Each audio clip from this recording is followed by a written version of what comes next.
Hello everyone, this is Thomas, N1SPY, and as you know, I like to experiment with many different SDRs, and this is the little piece of coax that I've been using to do so. For right now, I've been experiencing quite a bit of noise using this, and it's a pretty old, pretty cheap cable, and what I noticed was this shield here just wasn't making contact.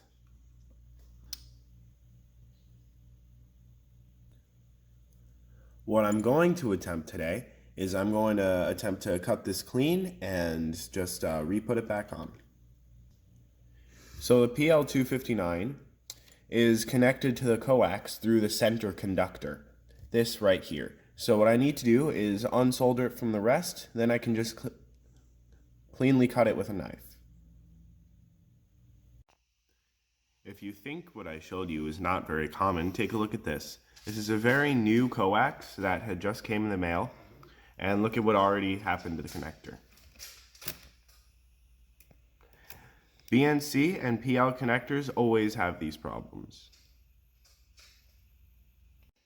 Because of this, it's good to know when to periodically check and how to resolder them.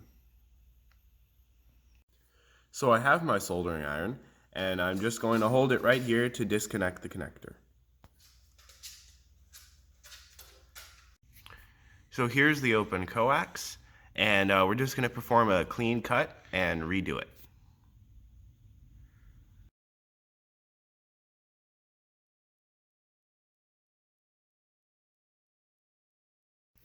So I've measured it and cut it, and now it's time to put it back on. Our first method of doing so is by screwing it on, and if that doesn't work, we're going to take the braided wire here, put it through the openings, and solder it back on. So I've prepared some heat shrink tubing right here, but I don't think I'm going to be able to use it because this here may be just a bit too wide.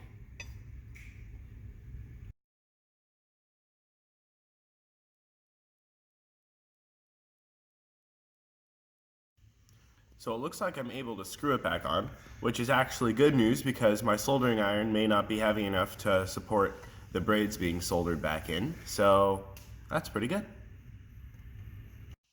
So now it's time to resolder the tip, and then after I'm done with that, I have to cut off the excess braids on the back.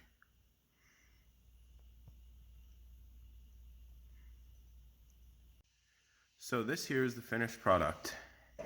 As I said earlier, it was a pretty cheap coax, so I'm not really surprised that it broke like this or had some problems, which is why I'm probably only going to be using it for my SCR. For my more powerful main radios, I'll be using some more expensive, higher grade coax, but hopefully this will do the trick for the SDR and the fixes will work. So thank you for joining me on this quick fix, and make sure that you pay attention to your coax, make sure it's healthy, and make sure you know how to fix it, which was just demonstrated here. So anyways, thank you, and 73 from N1SPY.